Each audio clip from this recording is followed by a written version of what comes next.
Jadi bukan deskripsi saja. Kalau kita mengkaji sesuatu, kita bisa menggunakan istilah analisis, tujuannya untuk menganalisis, untuk mengkaji, memang ada juga kalau memang untuk mendeskripsi, kalau kita meneliti hal yang berkaitan kualitatif tertentu. Tapi dalam tujuan penelitian itu, tidak semua kata deskripsi digunakan dalam sub-sub masalah itu. Sesuaikan dengan konteks tujuan penelitian saudara untuk apa.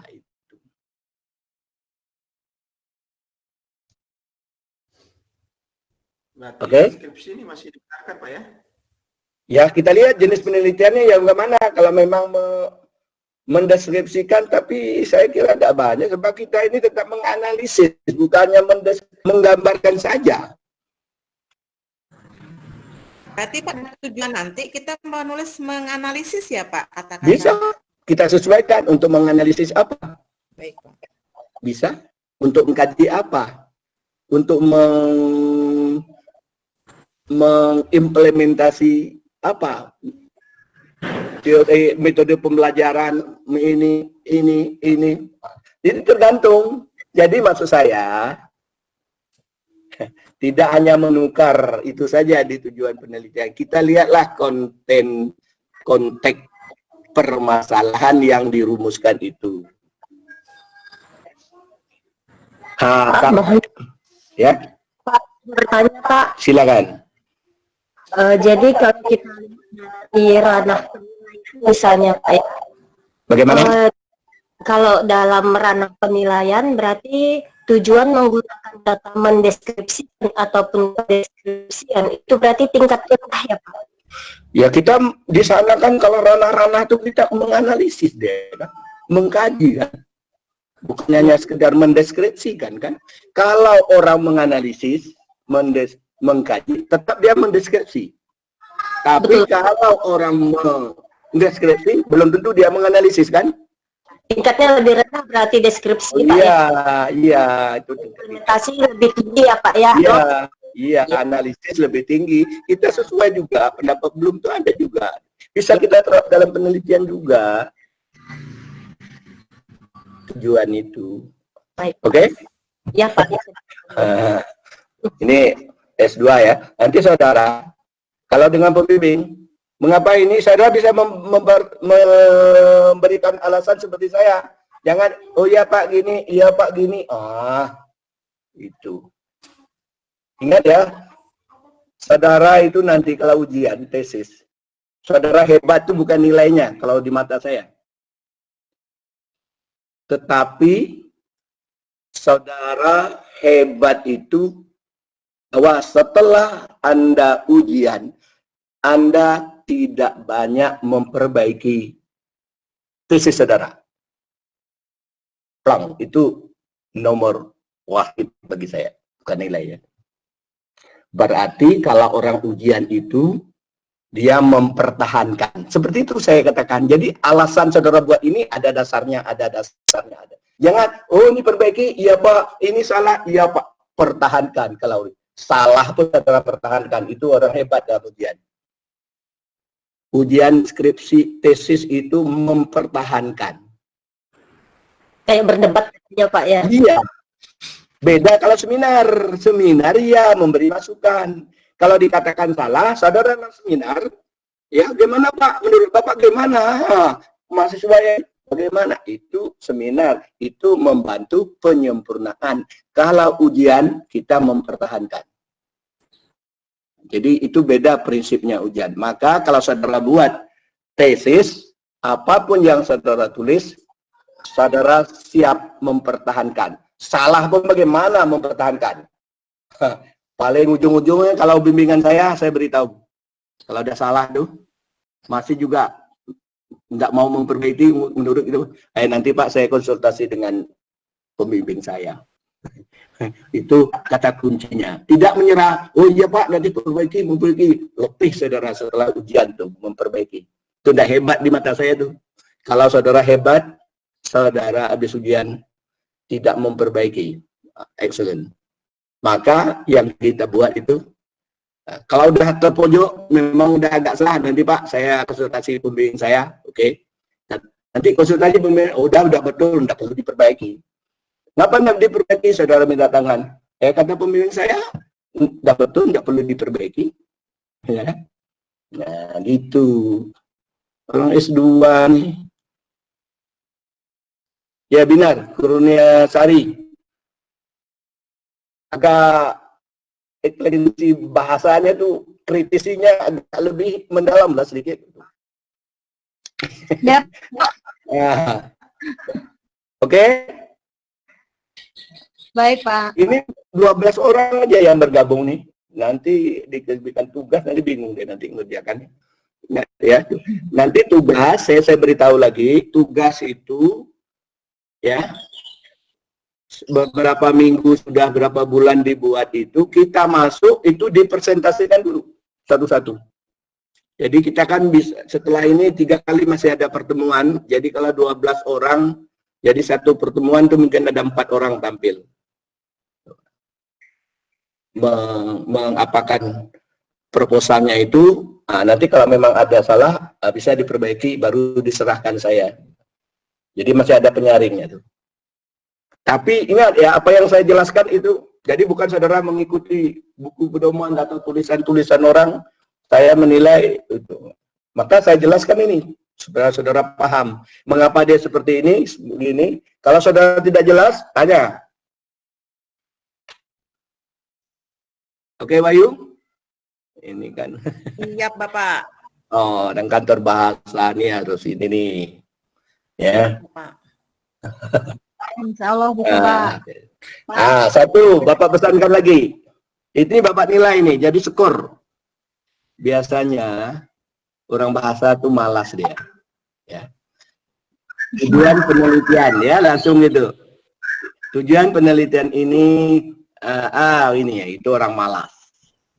Itu jadi kalau kita menulis itu ada pengantarnya.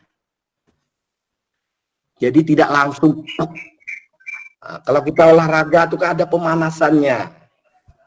Kalau saudara mengajarkan itu ada preface-nya, ada membukanya dulu, pemanasan. Nah, jadi setiap sub-sub itu diantarkan dulu.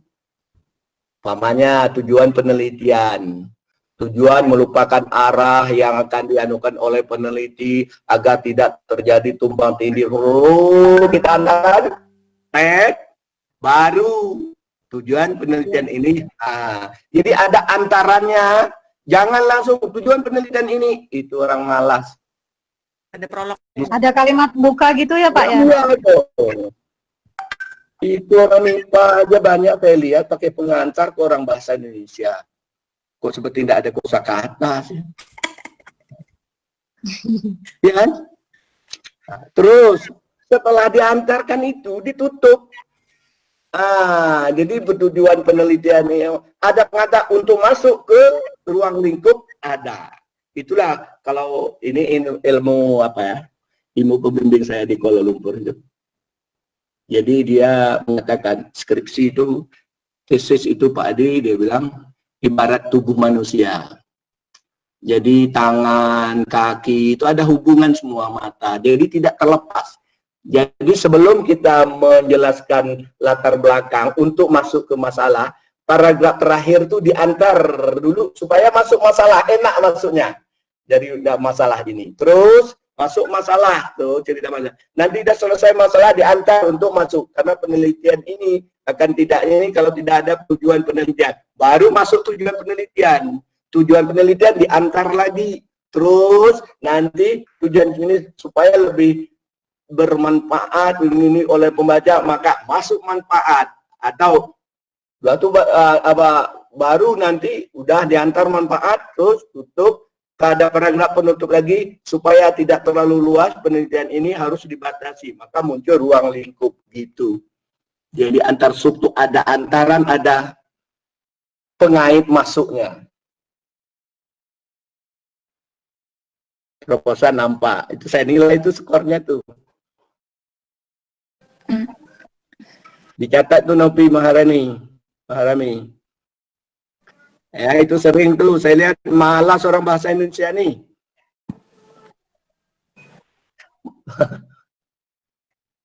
Ya, Nino. Oke? Iya, Pak. Ini yang tidak ikut nanti dia Saya ikut model-model. Hah? Pak, apa boleh bertanya, Pak? Boleh. Pak, berkaitan mengenai latar belakang di dalam proposal penelitian itu harus mencantumkan teori tidak, Pak? Misalnya menurut Chair dan Agustina, misalnya seperti itu. Atau murni pendapat kita, Pak, di latar belakang? Kita memang harus menambah di latar belakang teori yang akan dipakai, tapi hanya menjelaskan tidak detail. Detail nanti di kajian teori. Jadi kita ada permasalahan latar belakang, ada masalah yang akan ini menggunakan teori ini. Kita cantumkan lebih bagus itu. Oh, ada minimal tidak, Pak? Ya, teori apa yang kita pakai? Kalau ada 1 atau 2 ya kita cantumkan. Oh, begitu ya, Pak. Iya, kita lihat sub-sub masalah kita. Boleh, tapi tidak selalu detail, umum aja gitu ya. Nanti detail kan di kajian teori. Iya, Pak. Pak. Oke, kita lanjutkan. Ingat ya, itu sangat saya perhatikan tuh antaran dan untuk masuk ke sub-sub judul tuh. Jadi saya lihat itu sebenarnya jadi topik penelitian tuh bagus itu sebenarnya. Tesis mahasiswa itu.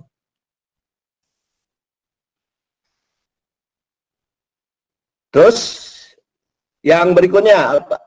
Jadi 2 tugasnya ya. Tugasnya saya ingatkan lagi, saya minta 2 saja. Ditambah masalah dengan tujuan, yang lain nggak usah. Jadi ada judul, ada masalah, tujuan. Saya mau lihat. Itu aja nanti yang tugas untuk 2 minggu ke depan. Mungkin 3 hari sebelum itu diserahkan di tempat fotokopi saja lah, supaya nanti biar mudah saya bisa baca dulu. Nanti baru saya minta saudara tayangkan nanti. Nanti saudara tayangkan juga. Sebentar, kalau memang tidak ada waktu nanti ya. Tapi kalau waktu kita banyak untuk tampil proposal mungkin nanti saya hanya analisis saja ya, masih perlu disempurnakan nanti. Ya.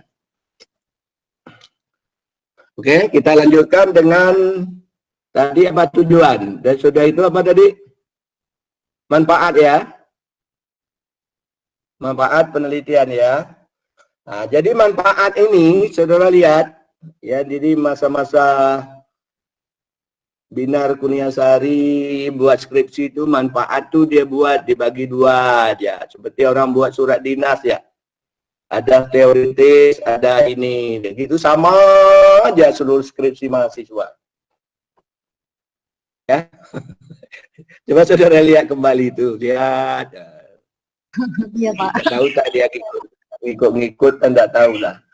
Nah, jadi yang dikatakan manfaat itu, yaitu kita lihat manfaat dari tulisan kita itu tadi. Ya. Manfaatnya untuk apa? Jadi jangan dimasukkan di saran tadi. Jadi sebagai apa dia? Bahan dokumentasi, sebagai bahan ini, sebagai ini, sebagai ini, sebagai ini. Ya memang ada secara praktis dan teoritis, tapi tidak usah seperti dibuat surat dinas itu. Jadi dideskripsikan saja dengan paragraf-paragraf yang ini.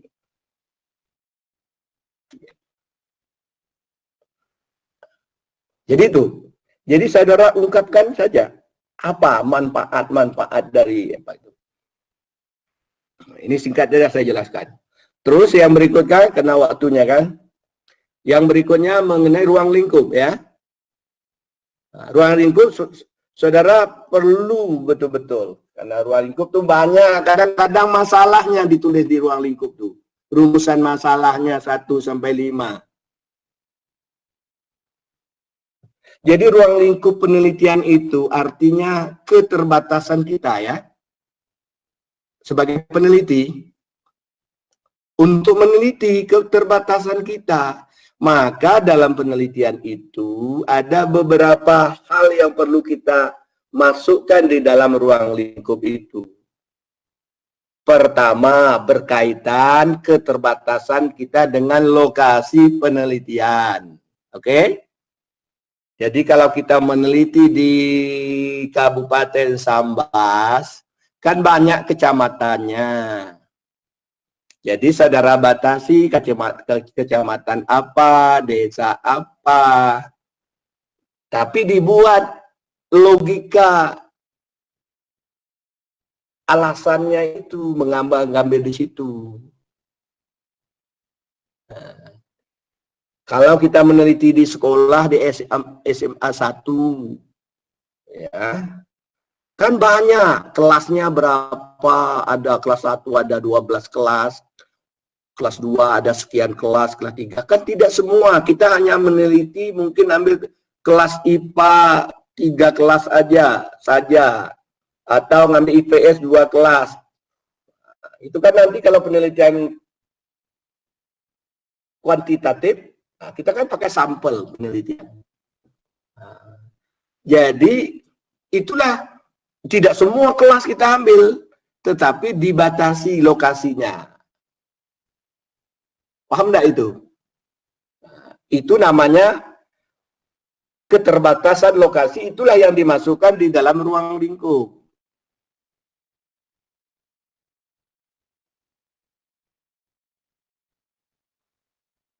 Terus yang kedua, keterbatasan materi kajian kita.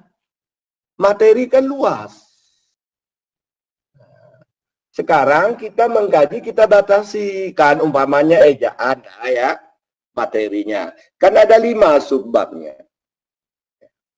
Maka penulisan huruf, pemakaian kata, terus sampai kepada unsur serapan, tanda baca, dan lain-lain. Nah, ya kita kan tidak semua. Kita cari yang dominan digunakan di surat kabar. Apa? Pemakaian huruf besar, ini. Tanda baca kan tidak semua, tanda petik, tanda apanya, stroke, ini semua, kan tidak dipakai.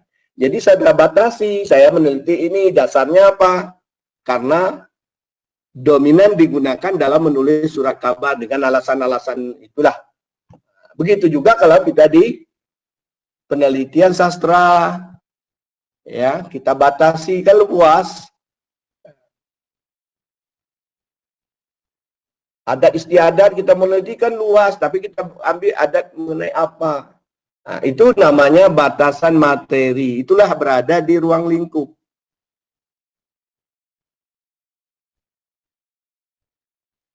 Nah, terus kalau memang kita ada juga keterbatasan waktu, penelitiannya harus 3 tahun, tapi kita mau selesai ini 6 bulan dengan dasar-dasar ini. Bisa kita masukkan keterbatasan waktu. Bisa juga kita masukkan keterbatasan dana, karena saya mahasiswa tidak masih ini kan tidak bisa meneliti semua kabupaten dasar. Jadi bisa masuk di ruang lingkup keterbatasan kita, minimal itu. Kalau tidak mau cerita dana terserah, tidak perlu, tidak apa-apa lah. Tapi yang 2 itu jelas dia dalam ruang lingkup. Jadi bukan masalah yang dimasukkan di situ, banyak saya lihat.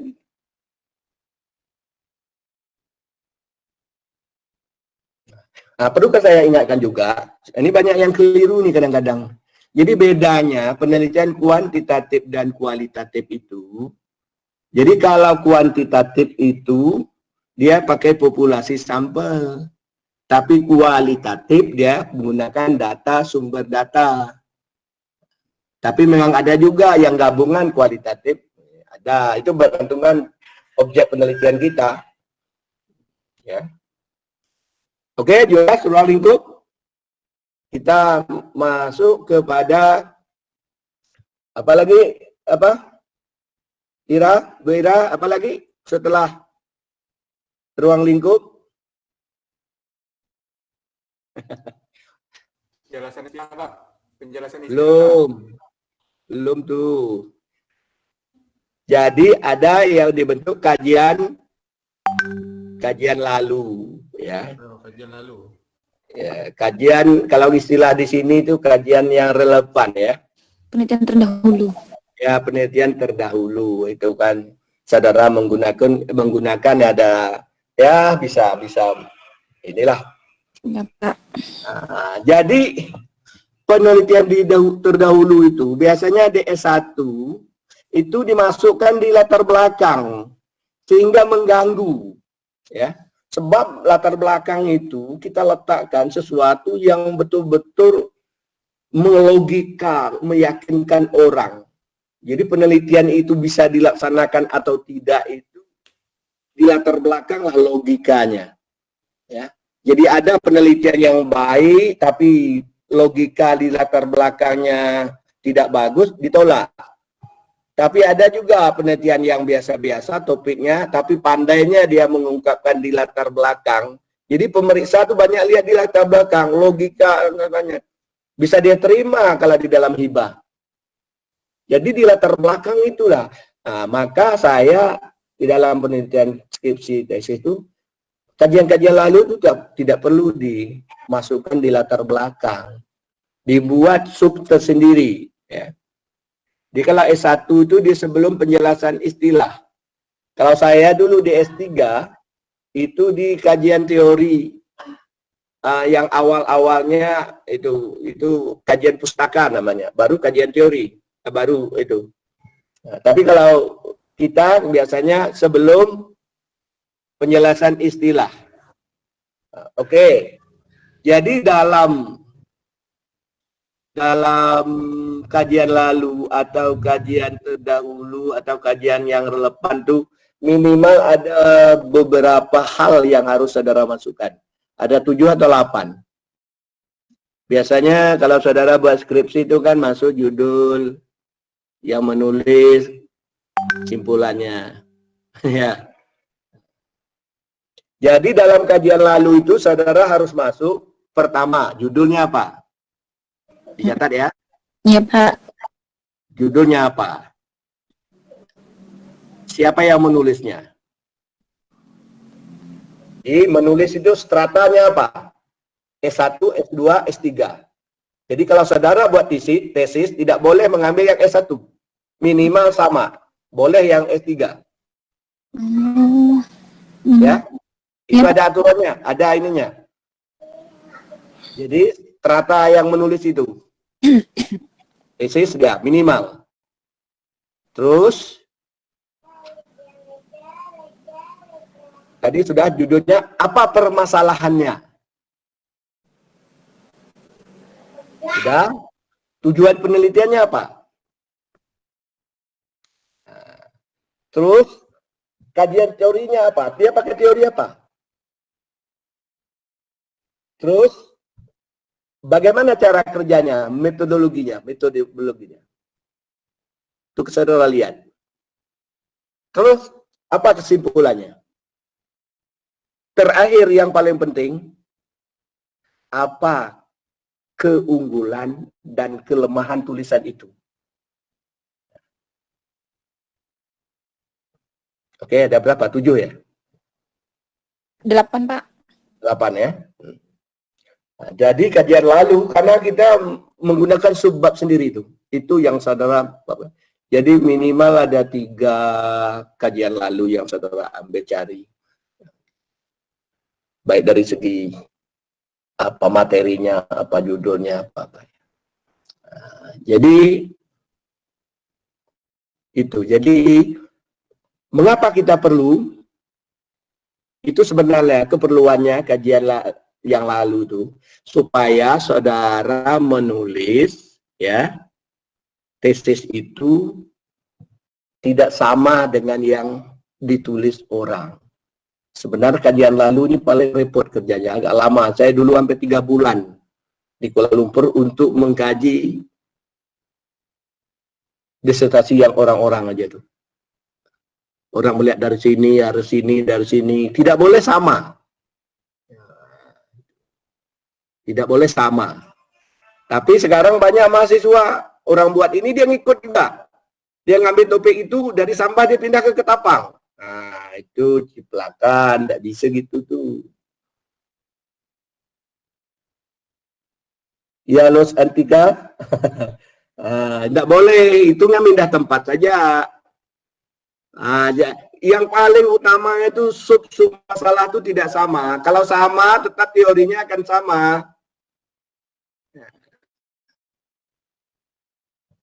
Jadi disitulah perlunya kajian lalu. Oh, dia melihat di sini kelemahannya apa, keunggulannya apa.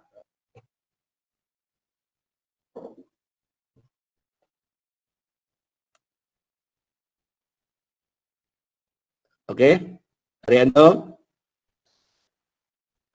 Udah keluar gak Rianto nih? Belum Pak, masih ada saya. Masih Pak, masih. Bapak izin Oke, ya? bertanya, Pak. Hah? Izin bertanya, Pak. Oke. Yang berkaitan dengan ruang lingkup tadi, Bapak mengatakan bahwa itu dicantumkan lokasi penelitian. Untuk lokasi penelitian, apakah tidak masuk ke metode penelitian sebagai sumber data, Bapak? Tidak. Itu berdasarkan kan lokasi itu kan ruang lingkup keterbatasan kita. Kalau di sumber data, data itu kan melogika mengapa kita mengambil di situ. Ada dasar-dasarnya. Memang ada penjelasan di sana juga kita mengambil itu. Tapi ruang lingkup itu keterbatasan kita, lokasi-lokasinya.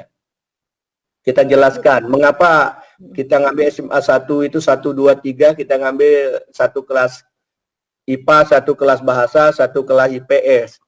Nah, itu kita berikan logika. Nanti kalau di dalam penelitian apanya ada dasar-dasarnya, itu di data sumber datanya kita jelaskan juga lebih mendetail itu.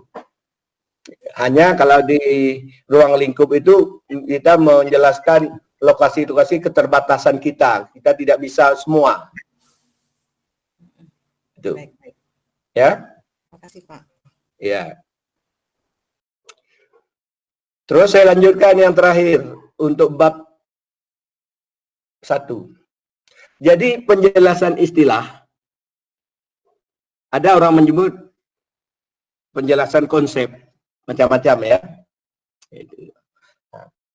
Intinya penjelasan istilah itu sebenarnya itu kan dalam penelitian kita di masalah atau judul penelitian ada kata-kata atau istilah-istilah tertentu yang kita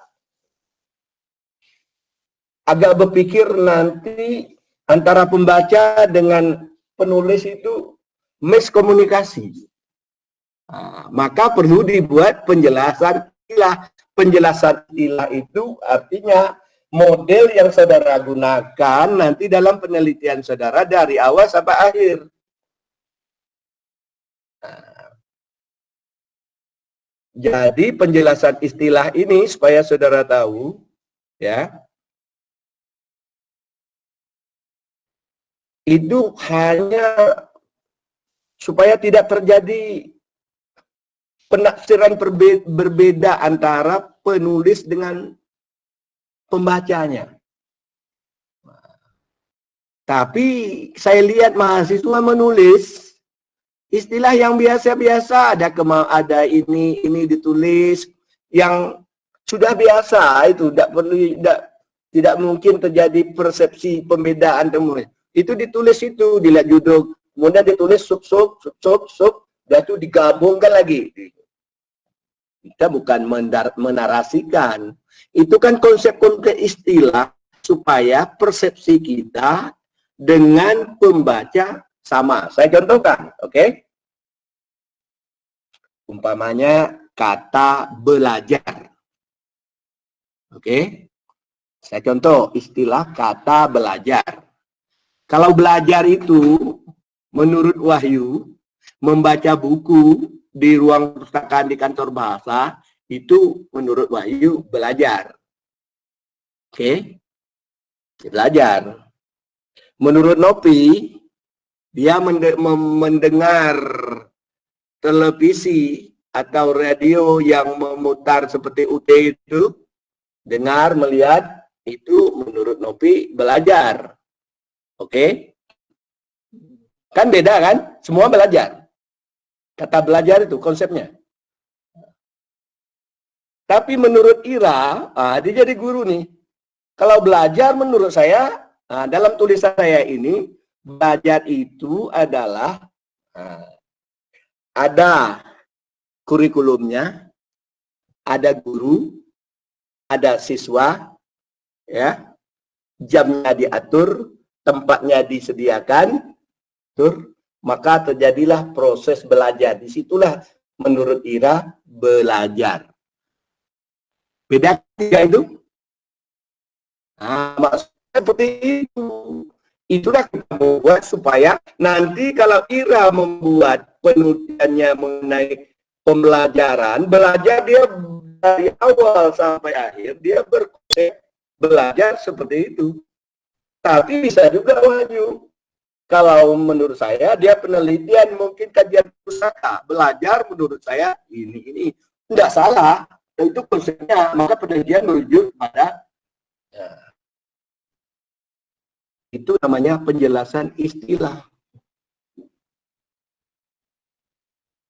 Ini tidak, kadang-kadang mahasiswa dibuat penjelasan istilah yang biasa, nanti dibuat di situ, nanti di teori dibuat yang itu juga. Ya kan, banyak seperti itu kan? Iya, Pak. Ulang-ulang jadi tebal lah tesisnya tuh nanti. Yang itu gak deh ini. Di manfaat ditulis itu juga di saran yang itu gak dimasukkan. Fotokopi mahal sekarang. Nebal-nebalkan tesis ya. Ini S2 ya.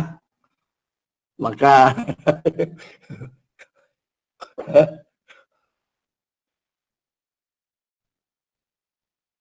bisa. Kalau memang tidak banyak, mungkin 1 atau 2 bisa, hanya yang kita cantumkan konsep istilah, tidak harus banyak. Kalau memang tidak ada kemungkinan itu, ya tidak juga perlu, Pak. Tapi kan agak aneh kalau Anda ada. Jadi ini kematangan saudara melihat kata-kata itu, mana yang kira-kira menjadi raju, yang jadi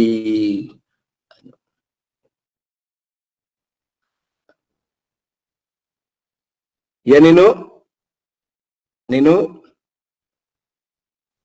nampak Nino nih, Nino Eri nih, Nino, ada nih. Siapa hadir? Oh ada, saya tidur ya. Dicatat lah, nanti tugas dikerjakan tuh betul-betul. Ya. Iya, Pak. Ini termasuk untuk saudara, saya arahkan nulis proposal. Ya. Saya pikir-pikir beberapa tahun ini, mendingan saya arahkan menulis ini aja lah dulu. Kalau yang apa-apa itu udah. Oh, satu lagi yang saya pesankan dalam penjelasan istilah, ini yang sering, kayak penjelasan istilah ini kita yang punya kan? Ya, kita yang menjelaskan itu pendapat kita kan? Tapi banyak mahasiswa menjelaskan, membuat penjelasan istilah, oke? Dia istilah ini belajar menurut ini, menurut ya, kemampuan waktunya ini menurut ini, pusat bahasa ini, alah, itu punya orang itu. Penjelasan istilah itu punya kita. Saudara yang membuatnya tidak perlu. Setelah saudara buat, saudara kunci dengan pendapat, boleh. Untuk S2 boleh. Bisa saja pendapat saudara, penjelasan. Ini kan menurut saya, Pak.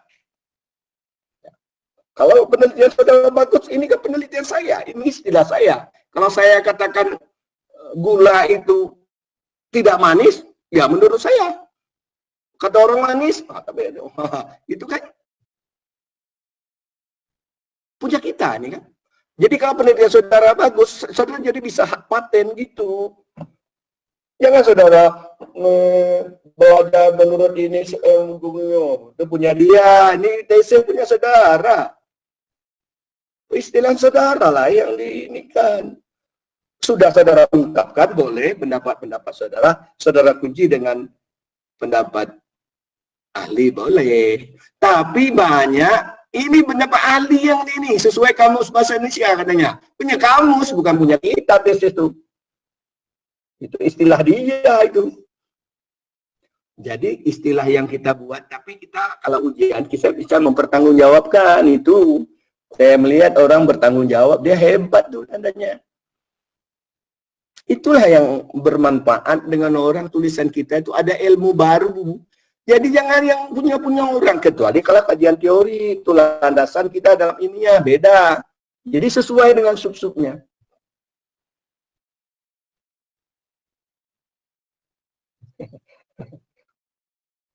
Nah, gimana karena dah paham itu penjelasan istilah? Paham, Pak. Menurut pendapat kita, penjelasan Itu boleh nanti dikunci pendapat lain. Kalau pendapat kita pun tidak apa-apa, tapi kata dosen, oh ini kan punya saya, Pak. Saya bertanggung jawab. Tapi saya jelaskan ini. Karena ini ada ini persidangan dalam penelitian yang saya gunakan seperti ini. Saudara jelaskan. Tapi jangan pula nanti ditanya gini-gini. Iya loh Pak, ini ya itulah orang tidak punya itu di jalan itu titik. Selesai ya bab 1. Mudah-mudahan semua paham itu kan. Amin ya rabbal alamin, Pak. Itu yang saya inginkan itu tuh. Pak. Kalau saudara jadi itu bagus nanti. Nanti kita tampilkan, kita seminarkan lagi nanti. Nanti yang lain kan berdasar penjelasan saya nih kan, yang lain kan bisa mengapakan, yang membetulkan juga ya. Jadi tidak perlu saya, nanti kita sharing nanti tampil. Ya. Nanti 3 bulan ke depan ya, nah, ini enaknya. Jadi saudara banyak bekerja dulu buat sampai belajar kan.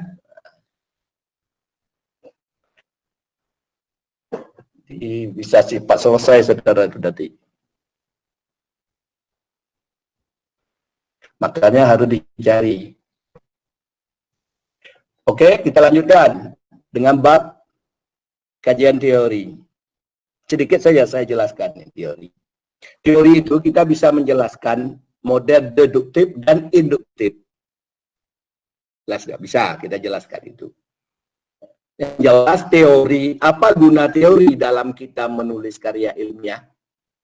Teori itu ya yang kita perlukan, dia sebagai dasar, sebagai apa? Untuk memperkuat penjelasan kita. Jadi kita menjelaskan ada teorinya. Jadi karya ilmiah itu kan berdasarkan teori. Kita menjelaskan nanti dalam menganalisis data. Jadi teori itu kita ambil yang jelas, teori itu sebagai pijakan kita untuk menganalisis data ya. Maka teori itu harus sesuai dengan permasalahan yang akan dipecahkan. Nah, jadi kalau saudara buat masalah sub-sub masalah, oke. Nah, disesuaikan. Kalau saudara tidak membuat, hanya mengungkapkan masalah saja, subnya tidak dibuat, nanti subnya pun dapat dilihat di tujuan penelitian kan, yang sub itu kan hanya saudara ini saja kan. Sebenarnya kalau orang penelitian dah mahir, dia tidak perlu buat rumusan masalah. Nanti di tujuan penelitian itu yang rumusan masalah itulah disesuaikan kan. Tapi untuk menulis tesis, kebiasaan kita masih kita pakai, tidak apa-apa. Nah, jadi teori itu sebagai pijakan kita menganalisis sub-sub permasalahan. Maka teori itu harus sesuaikan. Jadi ada teori yang utama, ada teori yang sebagai tambahan saja. Saya contohkan, ya, kalau kita meneliti menulis, ya, teori menulis itu, ya, mengenai apa, ejaannya, kalimatnya, ya, paragrafnya dan lain-lainnya. Jadi berkaitan dengan itu yang apa, nanti kita menganalisis, kita sesuaikan itu. Hanya saya katakan tadi, teori itu bisa secara deduktif, yang umum dulu, baru yang khusus, bisa deduktif, yang khusus dulu, baru umum. Jadi kalau khusus dulu, kita melihat di masalahnya itu. Apa masalah itu? Baru kalau penelitian pendidikan kita meneliti apa? Bagaimana guru mengajar, ya. Bagaimana penggunaan membuat persiapan mengajar, kan? Nah, bisa kita bercerita berkaitan dengan kalau dia penelitian yang sifatnya induktif, dia umum dulu pembelajaran secara keseluruhan, terus dijelaskan kurikulum, dijelaskan, baru masuk kepada perencanaan, pelaksanaan, evaluasi. Nah, itu namanya, atau ada juga perencanaan, pelaksanaan, evaluasi, atau cara belajar, baru penjelasan. Nah, jadi itu tergantung. Yang jelas ada teori yang kita katakan intinya adanya sebagai teori-teori tambahan. Nah, itu secara umum saya jelaskan teori, ya. Jadi teori itu harus relevan dengan permasalahan yang kita kaji, karena teori itu digunakan untuk membantu sebagai pijakan kita menganalisis data nanti.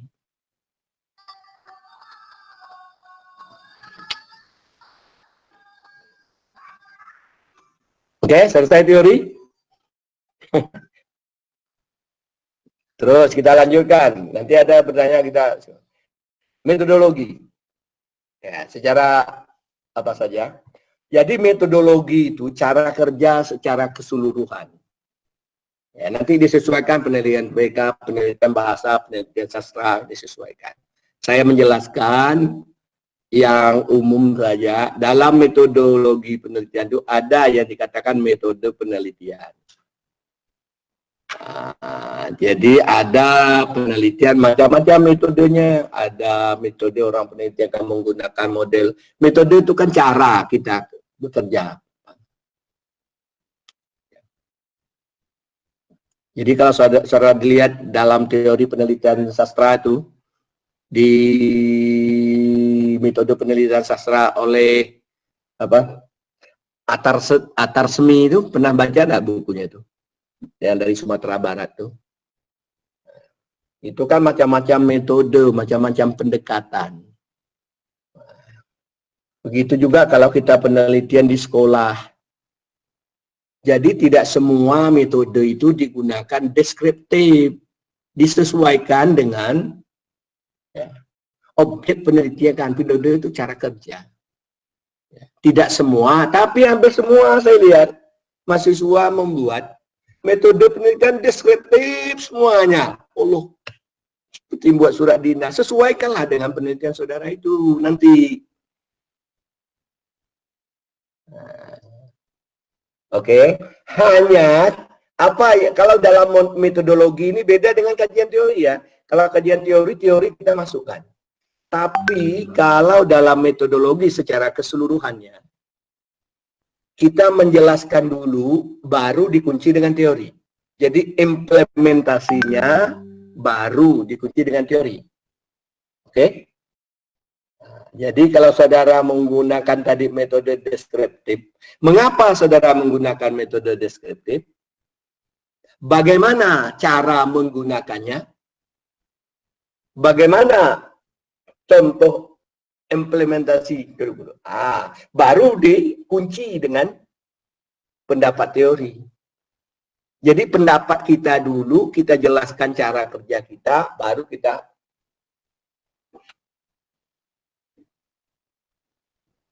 itu di metode penelitian. Sama dengan bentuk penelitian kualitatif. Bentuk penelitian, ada mahasiswa nulis bentuk penelitian kualitatif, ada tidak menggunakan angka-angka. Tahu orang, tidak perlu saya cantumkan itu. Tapi bentuk penelitian kualitatif itu harus dicantumkan. Mengapa dia kualitatif? Bagaimana kualitatif itu? Contoh bagaimana tuh kualitatif dalam analisis data. Kalau perlu saudara cuplik data sedikit, satu paragraf. Ini contohnya kualitatif. Jadi implementasinya baru saudara kuatkan pendapat ahli. Jadi beda dengan teori ya kan. Kalau teori itu teori-teori dulu, gitu. Baru kita menyimpulkan. Kalau ini tidak, penanu kita dulu, karena penelitian kita apa yang kita inginkan. Baru dikunci dengan teori. Oke? Begitu juga pendekatan, ya.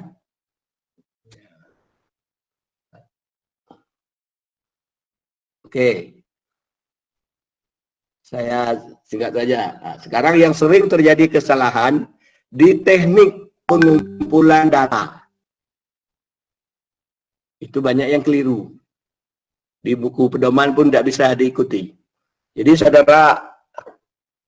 saudara catat penjelasan saya ini betul-betul. Jadi teknik mengumpul data itu hanya ada dua. Oke? Hanya ada dua.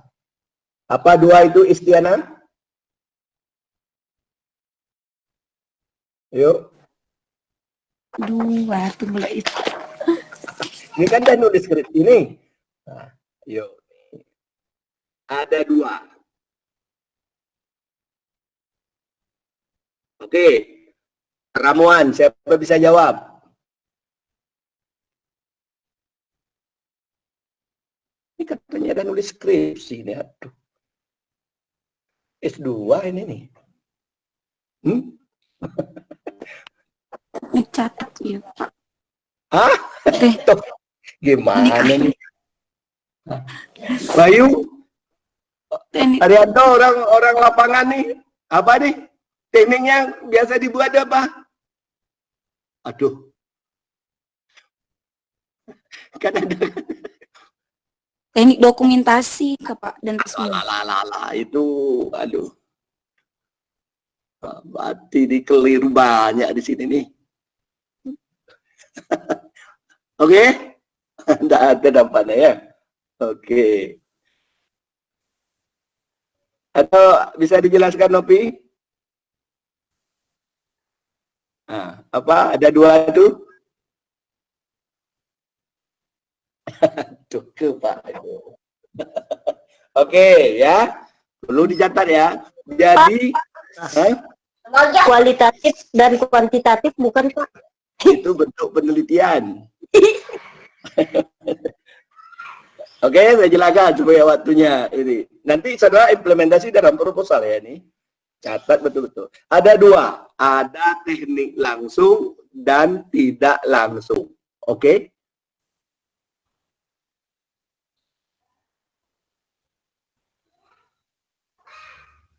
Nino? Langsung dan tidak langsung. Nah, jadi nanti kita jelaskan penelitian kita itu ada yang teknik langsung saja. Ada penelitian tidak langsung. Ada yang tidak langsung, ada yang langsung. Tergantung. Dalam proses kita mengumpul data ya. Itu kan tergantung di lapangan kan. Tapi yang jelas hanya dua. Terus nanti biasanya kita bermula dari pengumpulan data yang tidak langsung dulu. Nah, teknik penelitian ini digunakan dengan menggunakan teknik langsung. Yaitu, saudara jelaskan apa? Menggunakan tes, saudara jelaskan tes ini. Atau menggunakan dokumentasi, saudara jelaskan bagaimana. Atau menggunakan angket, saudara jelaskan bagaimana. Atau menggunakan observasi. Ingat ya, observasi itu bukan penelitian teknik mengumpul data langsung. Tidak langsung juga. Jadi kalau saudara ada di kelas, ada guru mengajar, saudara duduk belakangnya itu tetap tidak langsung. Observasi langsung, tapi teknik mengumpul datanya tidak langsung. Macam-macam kan, tidak langsung kan, dengan tes, dengan beri dia ini macam-macam kerjaan, meneliti RPP-nya, meneliti macam-macam. Oke? Terus ada yang kedua tekniknya, teknik langsung. Oke. Teknik langsung itu berarti kita bertemu kepada sumber data. Penelitian ini dilakukan menggunakan teknik langsung, yaitu menggunakan wawancara. Ya. Nanti ada wawancara terbatas, wawancara ini, tapi kita berwawancara kepada sumber data. Maka itulah disebut teknik langsung. Jadi kalau kita meneliti guru mengajar, berarti kita mewawancara gurunya. Jadi, tapi kalau saudara melihat gurunya mengajar, observasi, itu teknik tidak langsung. Hanya observasi langsung. Kalau tekniknya langsung, saudara nanti mewawancara gurunya. Itulah namanya teknik langsung. Oke? Nah, maka teknik langsung itu digunakan pada porsi kedua. Karena apa? Bisa saja nanti kita menggunakan teknik tidak langsung, tes, ya, angket, menulis dokumentasi RPP-nya kan. Tetapi ada masih komponen lain yang tidak dapat dari tiga kita itu, dari tes, dari RPP, dari ini, tidak dapat informasinya, data. Maka saudara menambah teknik langsung, maka bertanya, wawancara dengan gurunya. Hanya sebagai catatan, yang saudara wawancara ini data yang tidak dapat diperoleh melalui tidak langsung, tes, angket, RPP. Jangan yang dapat ambil melalui tidak langsung, saudara bertanya dengan guru. Itu bertele-tele namanya. Apa contohnya? Kalau data yang tidak dapat dilihat dari tidak langsung itu, umpamanya, ya, saudara wawancaranya guru, ibu yang membuat RPP ini ibu sendiri atau apa? Kan tidak dapat dilihat di RPP. Bisa aja dia ngambil kelompok belajar, dia tinggal itu, ya kan? Tapi kalau dia buat sendiri kan lebih menguasai dia. Itu kan mendukung dalam kita menarik kesimpulan. Atau berapa lama ibu membuat RPP ini? Kan tidak ada dalam kita melihat di sana. Perlu kita wawancara. Begitulah penelitian lapangan lainnya. Saya contoh itu aja.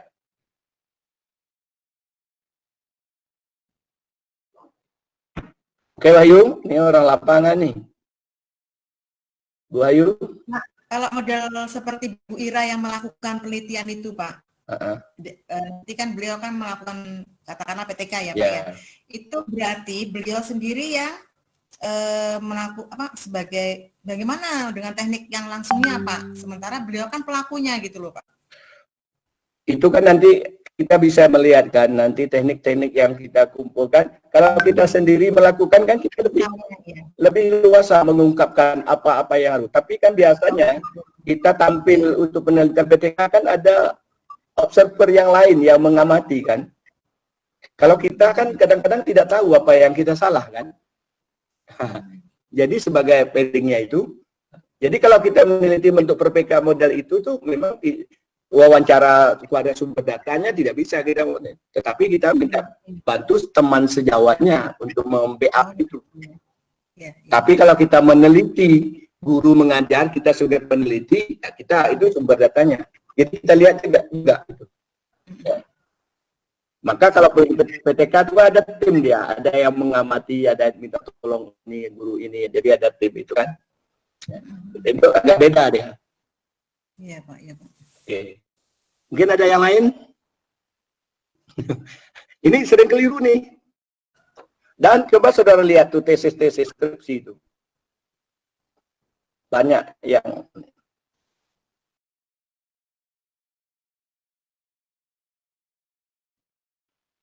terus, nah, kalau alat pengumpul data saya kira tidak perlu saya ini ya, saudara bisa mengapakan apa yang digunakan ya itu kan, ya. Kemudian saya lanjutkan kepada yang paling penting juga, teknik menganalisis. Oke? Ini banyak kelirunya. Sering. Ya, salah. Teknik analisis data itu dia akan berada di bab metodologi, bab 3. Oke? Jadi, ini sebagai pedoman nanti kita menganalisis data pada bab 4. Jadi kalau saya menguji, saya melihat itu mahasiswanya di bab metodologi teknik analisis datanya. Ini. Kok tapi bab 4-nya lain dia? Nggak klop. Harusnya klop. Karena teknik analisis data, itu banyak kelirunya sering di situ. Jadi kalau saya menguji, saya lihat itu teknik analisis data, kok analisis datanya lain. Harusnya kalau dia bilang penyajian data di langkah-langkah pertamanya penyajian data, berarti di analisis itu dia menyajikan data dulu, baru setiap sub dia menyajikan data yang dapat dari angket, data yang dapat dari wawancara, data yang dapat dari mana, dari teknik tadi. Kan penyajian data itu dulu disajikan sampai berapa masalah itu, baru dianalisis. Nah, jadi dilihat teknik analisis itu pedoman kerjanya. Bab 3 itu menganalisis kerjanya di bab 4.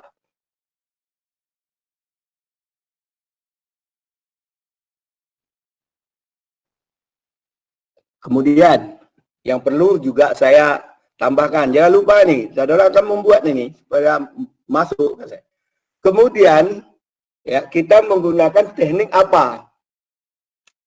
Kita jelaskan kan subjudul itu teknik menganalisis data. Kita menggunakan apa tekniknya?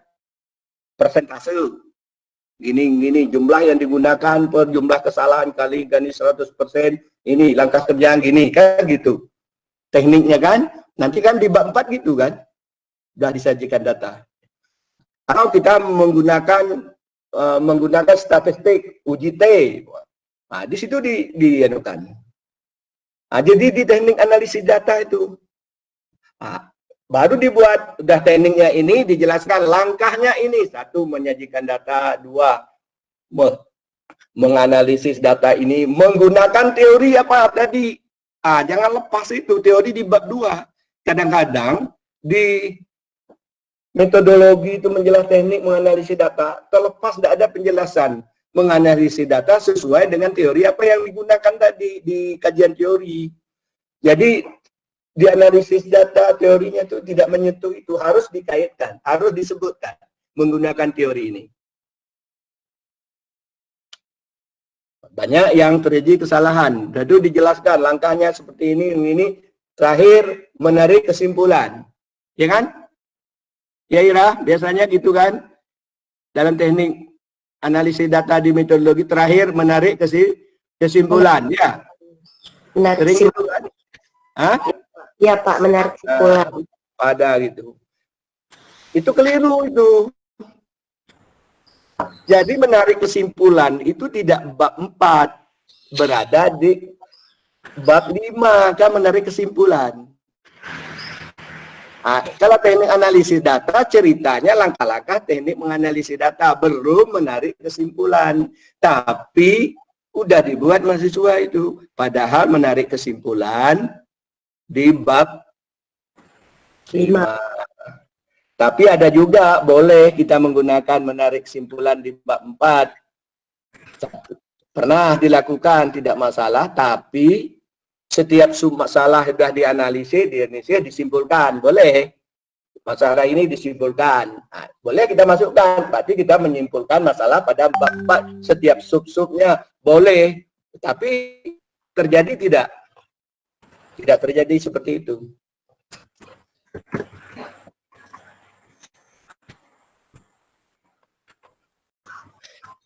Apa senyapnya nih? Tidak ada suara ini nampaknya. Hadir Pak, menyimak Pak. Menyimak Pak. Ini di implement. Implementasi ini hanya di grup nih Pak, pada ngantuk nih Pak. Nah, itu. Ini enggak, ini 11 orang saja nih, ada yang keluar nampaknya nih. Hafiz tadi ini Pak, lobet Pak, nggak bawa itu, lobet dia. Saya khawatir nanti tugasnya itu lain dibuat yang biasa-biasa, saya enggak, nanti kita tampilkan. Jadi maksud saya, udah saya jelaskan ini ya, di saudara nanti kita tampil seminar satu-satu. Ya, saudara mau kasih komentar apa yang seperti saya sampaikan itu. Ya Pak. Di samping saudara membuat, saudara implementasikan, takut nanti kita membuat lupa, jadi kita bisa sharing yang kawan berikan itu. Sehingga nanti, ini kan waktunya lama, ada 2 bulan nih, 3 bulan nih kan. Jadi Bu Sama nanti ada 4 kali pertemuan baru nanti setelah dengan saya. Pak, izin bertanya Pak. Oke, sekarang gini, sekarang kan sudah selesai kan sejarah garis besarnya bab 1, 2, 3 yang akan saudara kerjakan. Nah, sekarang ada yang ingin bertanya yang kurang jelas, silakan. Pak, saya izin bertanya boleh Pak? Boleh, boleh. Begini Pak, dalam proses pembuatan proposal, jika ada bagian-bagian tertentu yang saya kurang pahami, bolehkah saya menghubungi Bapak untuk menanyakannya? Boleh, boleh saja. Boleh saja. WA boleh. Telepon boleh, ya pakai paket. Ini kan sekarang kan guru dapat paket dari menteri kan. Belum Pak. Boleh. Ya, guru menteri yang kasih paket. Allah. Jadi malam nanti itu merenungkan, kalau yang belum ada, kayak yang sudah ada, 3 di apa yang saya sampaikan tuh cepat diapakan di laptopnya, nanti lupa. Kalau ada rekaman, saudara rekam itu enak, putar lagi gitu. Diskusi apa. Tapi bagus saudara buat, saudara sharing dengan teman, bagus. Ini kan tesis, sehingga saudara nanti seminar enak dah. Yang sudah saya tahu sumbernya mana sih yang. Tapi ingat itu, ketika saudara dibimbing, pembimbing ini, saudara, mengapa membuat ini, saudara harus menjelaskan. Ya, dengan ini, pengetahuan kita, bukan berdasarkan tadi ya. Tapi kita yang bahasa ini harus itu. Itu ya, contoh tadi Bapak, rekomendasi banyak itu yang masih perlu diapakan. Jadi kalau S2 tuh ya. Oke, ada yang lain lagi? Pak, ada lagi Pak, boleh? Oke. Begini Pak, misalnya saya sudah menemukan satu judul. Nah, untuk mencari informasi apakah judul saya itu sudah pernah diangkat atau belum, bagaimana cara cepat ataupun cara mudah untuk mencarinya? Itu saudara kan tinggal melihat di internet, bisa juga melihat di S2 itu kan judul-judul yang terutama ya, permasalahannya itu tidak boleh sama. Judul bisa sama, tapi permasalahan, rumusan masalahnya berbeda. Sebab kalau sama itu nanti kajian teorinya sama, kesimpulan akan sama. Itu pernah terjadi itu mahasiswa bimbingan saya itu, padahal udah dibimbing udah hampir mau selesai. Sekali dibuka internet itu sama. Nah, jadi kalau mau melihat itu bisa juga di internet. Kalau saudara bisa menghubungi Pak Agus itu, Pak Agus pandai melihatnya itu, mana judul-judul yang ini. Yang belajar dengan dia, bagaimana untuk melihat judul yang sudah ditulis orang, apa permasalahannya. Supaya ini, apalagi kalau penelitian pembelajaran ya. Kalau pembelajaran itu pada umumnya, ya karena ya berapa orang dah menulis-nulis itu tuh, menerapkan metode ini udah banyak orang gunakan itu. Itu kelemahan kalau saudara meneliti pembelajaran. Tapi kalau saudara mengambil sastra daerah, bahasa daerah, atau apa bahasa di rumah tangga, bahasa di sekolah. Nah, tapi kalau pembelajaran itu memang biasanya udah. Jadi kalau saya sarankan lah, jadi kalau bisa menghindari, udah banyak itu. Kadang-kadang saya membaca, kalau saya baca proposal mahasiswa yang berkaitan dengan pembelajaran itu kadang-kadang saya itu belum baca ada rasa mau muntah dah. mual dah saya itu, terlalu banyak rasanya. Nggak usah PTK. Itu udah jenuh dan rasanya saya lihat ya. Jadi akhirnya pengaruh dengan skor penilaian jadinya. Udah banyak, jadi ada ragu-ragu, udah pernah ditulis orang. Ya. Jadi kadang-kadang itu tadi saya buka-buka proposal rasanya udah mau muntah ya. Dari dulu udah gitu-gitu. Wow. Yang baru Kak Ira. Langsung ya Pak. Tapi kalau meneliti bahasa guru di rumah atau bahasa di rumah tangga atau bahasa anak di sekolah TK di ini, ada kemarin tuh yang meneliti yang saya bimbing itu ya bagaimana dia menulis pemerolehan bahasa melalui membaca permulaan pada anak sekolah dasar. Dia menggunakan kajian psikolinguistik. Nah, sekarang ada dia menulis, ada juga yang menulis di anak-anak yang tunarungu. Nah, itu ada bagian-bagian tertentu. Nah, jadi boleh, tapi ya yang kebahasaan boleh di lapangan, tapi kalau pembelajaran PTK itu jadi kadang-kadang saya mau muntah-muntah dah. Kena dah 30 tahun lebih yang nulis itu tuh. Bertumpah-tumpah. Ganti judul, jangan PTK. Pak Yung, Bapak nanti langsung di ACC, enggak diperiksa. Ira itu cari banyak lah bagaimana bahasa ibu rumah tangga dikaitkan dengan prestasi belajar anak di sekolah. Kan bisa. Saudara tidak perlu ke rumah tangga, saudara cukup lah bagaimana bahasa di rumah tangga, saudara pergi ke itu kan, ke sekolah TK tuh. Jadi bahasa anak itu itulah bahasa guru di rumah, ya kan?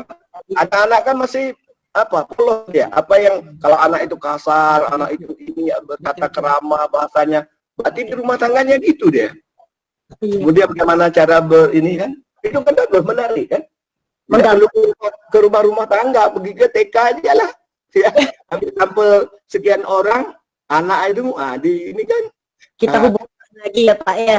Iya, dasarnya itu kan, anak-anak itu kan tidak polos dia. Tidak bisa dia mengubah. Kalau seperti kita ini udah dewasa, di rumah gini, nanti di rumah agak malu, di sekolah agak malu gini-gini sedikit, dengan ini gini-gini, pandai seperti benalu gak, ya kan?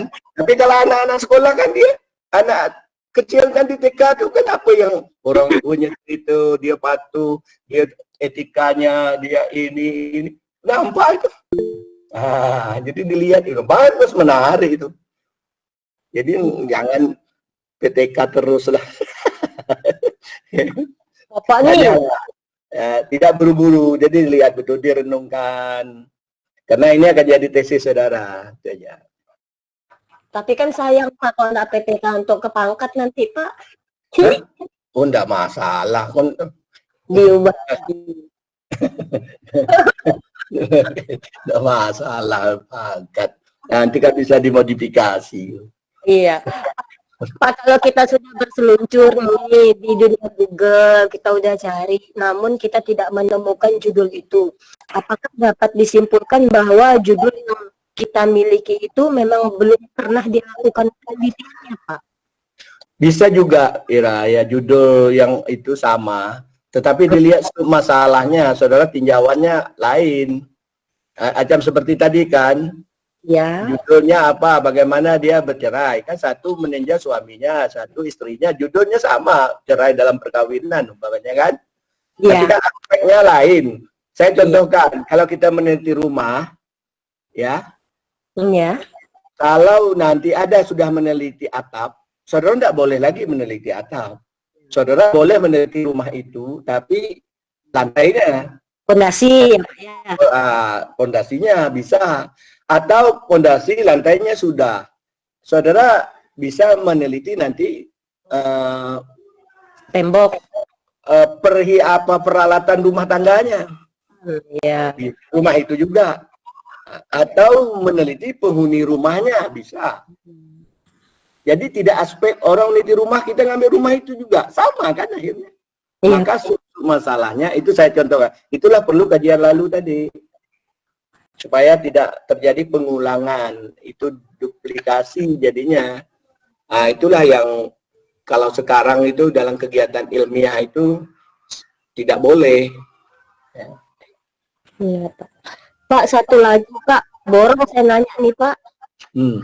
Salah daftar pustaka untuk proposal. Apakah Bapak punya kriteria khusus, misalnya asing sekian, Indonesia sekian, atau bebas, Pak? Oh, kalau kita untuk proposal itu bisa dapat saudara, tapi kalau bisa saudara mengajukan itu kan ada di S2 tuh. Harus sekian yang itu. Tapi kalau saya sih untuk ini saya tidak melihat itu. Tapi kalau saudara menulis sudah ini ngikutilah apa rujukan yang ada di pedoman di S2 itu. Kayak itu boleh dilihat. Tapi kalau dalam manut kita, saya tidak begitu melihat. Tidak menentukan. Ya. Tidak. Ya, saya yang penting konten isinya. Yang saya fokuskan bagaimana bab 1, 2, sampai 3 itu yang. Baik, Pak. Terima Nanti, ya, Pak. Nanti kalau untuk pertemuan berikutnya, nanti kita bagi yang akan tampil itu siapa-siapa, dibuat PowerPoint-nya. Nanti setiap orang menyampaikan kalau kita masih melalui online ini kan, tapi kalau kita kelas, nanti tidak masalah, nanti kita tentukan nantilah. Tapi yang jelas adalah buat PowerPoint-nya supaya mudah menyampaikan itu setiap orang. Jadi mungkin pertemuan itu bisa 4 orang atau 3 orang. Jadi kita nanti masih ada 3 kali pertemuan kan. Jadi kita tidak ada ujian, langsung tampil terus. Jadi hasilnya itu saudara perbaiki, saya beri waktu. Minggu depannya dikumpulkan. Itulah hasilnya yang akan saya nilai untuk tugas akhirnya. Jadi kita tidak ada ujian semester tertulis. Itulah. Ini produknya. Jadi kita ini kan kemampuan produktif. Pak, untuk sistematika pengetikan, apakah ada pengaturan khusus lagi, Pak? Misalnya jenis. Itu dilihat saja, rujukan di fakultas saja, aturan disesuaikan saja, ya. Kita ngikut itu saja. Oke, ada lagi? Kalau tidak ada, kita tutup. Mohon maaf, Pak, berarti tugas Bapak kan 2 ya. Yang pertama kan judul, masalah, dan tujuan. Pertama. 3 itu, 3 bagian itu. Kemudian ya, Pak. Nanti saudara presentasi ya, Pak. Apa? Yang pertama kan yang Bapak minta judul, masalah, dan tujuan ya, Pak. Yang pertama, ya. Pak, itu 2 minggu dikumpulkan ya, Pak. Terus yang kedua itu berkaitan dengan proposal ya, Pak ya, untuk yang dipresentasikan itu ya, Pak ya. Ya, yang dipresentasikan proposal saja. Nanti yang itu untuk yang saudara kumpulkan saya menilai sebagai tugas saja itu. Iya. Tugas. Bapak, kalau ada mungkin Bapak punya catatan berkaitan dengan yang tadi Bapak jelaskan, bolehlah Pak di-share ke kami, Pak. Saya ini enggak pakai catatan. Enggak, dulu Bapak kan waktu yang mengenai kemahiran membaca tuh, Bapak kan punya juga tuh, Pak. Pakai slide ya, Pak ya. Ada. Ini karena ini kan saya arahkan ke proposal. Jadi apa yang saya sampaikan itu tuh itulah dia tuh memang. Atau mungkin Bapak memiliki istilahnya contoh, maksudnya gini Pak, jadi kami mempelajari nih Pak, bahwa ini kalau misalnya ini tidak, apa yang ingin kita pelajari dari proposal yang mungkin bimbingan Bapak gitu Pak. Oke, jadi kalau memang saudara mau melihat, tapi tidak 100% ini ya, itu yang bimbingan saya, S1 mau S2, jadi kalau rumusan masalahnya, tapi ada gak yang masih ada tegelincir itu kan. Nah, tapi ada yang udah beberapa orang tuh tepat dia, seperti tesis ya Melisa tuh tepat dia. Si Melisa tuh yang sekarang kan saya bimbing. Sekarang satu-satunya yang S2 jadi dosen di FKIP baru ini kan si Melisa itu saya bimbing dia. Nah, itu. Jadi walaupun tidak ini ada contoh-contoh yang pernah saya itu padamu, tapi ya ada juga yang tidak. Ya 100% dapat saya cover karena mungkin ya kemampuan mahasiswa dan juga ya itu yang kemampuannya menuliskan tidak kita bisa paksakan kan menyesuaikan itu. Tapi ada yang bagus.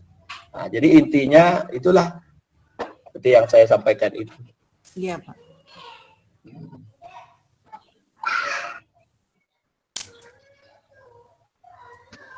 Ini habis tidak masuk lagi nih ya.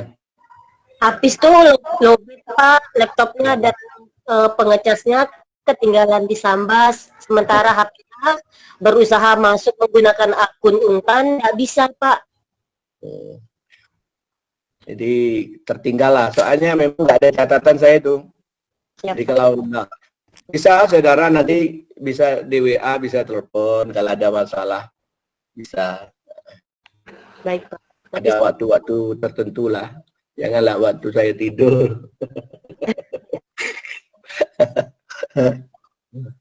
Yang penting saudara selesai proposal itu udah ini.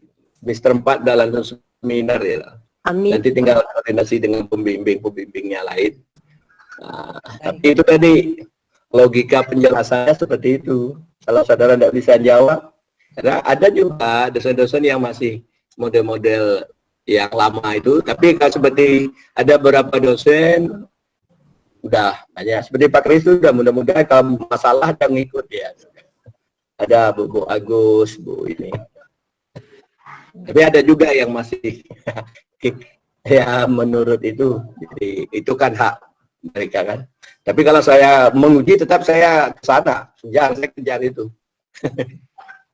Nah ini maksud saya Pak, berarti kan intinya kan gaya selingkung ini ya Pak ya, gaya selingkung masing-masing dosen juga ya Pak ya? Iya, masih saya katakan masih, kalau saya masih 60% saya bisa, 40% tidak bisa saya rujuk. Karena, tapi ya saya tidak merujuk, ada dasar-dasar saya bisa berdiskusi dengan mereka.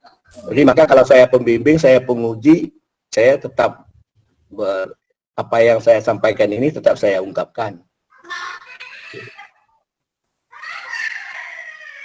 Saya inginkan saudara gitu, jadi melogikanya sesuai nih. Kita yang perlu saya ingat, kita ini orang bahasa Indonesia. Jadi hati-hati membaca literatur itu, jangan salah. Jadi jangan diambil karena orang lidah ini diambil saja. Dia diseleksi, maka buku-buku itu saya katakan tadi kan, buku-buku itu kan sekarang tidak pintar semua. Kalau dulu ya buku pintar, sekarang banyak yang bodoh-bodoh. Buku yang bodoh, banyak yang salah-salah kan. Kalau kita tidak hati-hati, kita pakai literatur yang salah. Banyak. Karena apa? Sekarang kan berlaku bisnis. Buku ini karena laku di pasaran, orang yang tidak bidangnya dia nulis juga. Bukan dia guru, bukan bidang ini, bahasa, dia nulis. Karena nulis itu udah. Jadi, apa yang ditulis itu tidak bisa kita jadikan pegangan. Itu, jadi sekarang buku itu banyak juga yang bodoh-bodoh. Jadi perlu kita lihat, kita analisis lagi, apalagi kita S2, harus hati-hati lah.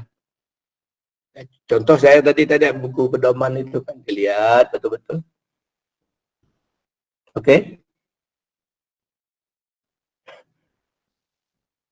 Kalau sudah, kita cukupkan, sudah pukul 5 lewat 2 menit ya. Nah, ini Mak Galih baru muncul nih ya.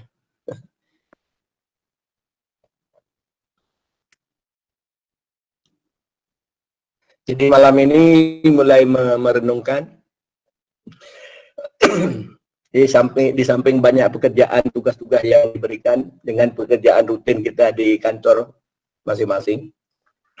Ya, ibu-ibunya mengurus anak suaminya lagi kan. Perempuan multi talent Pak katanya.